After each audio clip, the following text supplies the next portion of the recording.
Cameron followed the dog into dusty alleys as the sun fell. Where was he going? Before it reached a residence, he followed it for 3 blocks. The front door opened when the dog barked. But Detective Cameron could never have prepared for the scenario he put himself in. The Tucson sun was scorching. The police station was air-conditioned. Summer office job was appreciated by all officers. Air conditioning didn't matter as they left their patrol vans. Detective Cameron Davis enjoyed working that day. He compared crime evidence, seeking similarities. He wasn't ready for a surprise visitor that day. Cameron was a 10-year Tucson Police Department veteran. Starting as a rookie cop, he rose through the ranks. He earned police sergeant after 5 years. K9 handler, he worked the streets. He loved the German shepherds while caring for them and keeping them fit for work.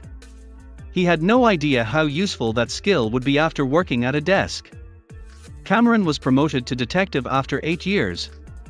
He switched from sergeant to precinct work. He was grateful for his desk time as a detective during the Tucson summer. Then a strange guest entered. A dog wandered into the station and sat on the precinct floor one summer day. Cameron was surprised, but he remembered why he was indoors. To escape the Arizona heat. A thick-coated dog would prefer air conditioning to the outdoors. That didn't explain everything. The dog appeared to be communicating. He stared at them from the desk. He sometimes barked and curled up. If you like my videos, don't forget to like or subscribe. Thanks in advance. He was purposeful. Cameron's K9 experience would help here. He had no idea how unsettling the truth would be. Cameron scratched behind his ear. What, boy? Your owner? He examined the front lobby and the open glass door. He investigated for the dog. He opened the door and peered out. He glanced around. The parking lot only had his and the other officers' cars. No one was hurt or well. He'd break the case soon. Cameron returned to his desk to work. He promised himself he'd find the dog's owner if he found it. Thankfully, all the evidence was in the precinct. He read more documents and checked the clock every hour. He checked the dog at 6 p.m. He'd be surprised. Cameron packed his work in his leather satchel. He always brought his work home in case he thought of any case breaks in bed. He put on his jacket and approached the front door, expecting the dog. He found no dog at the door. Cameron strolled to his car. Thankfully, the heat had subsided as the sun set. He put his satchel in the trunk and went to his driver's side door. He then saw the same dog staring at him. Waving, he walked. Cameron began walking after him. Cameron followed the dog through dusty alleyways after sunset. His destination?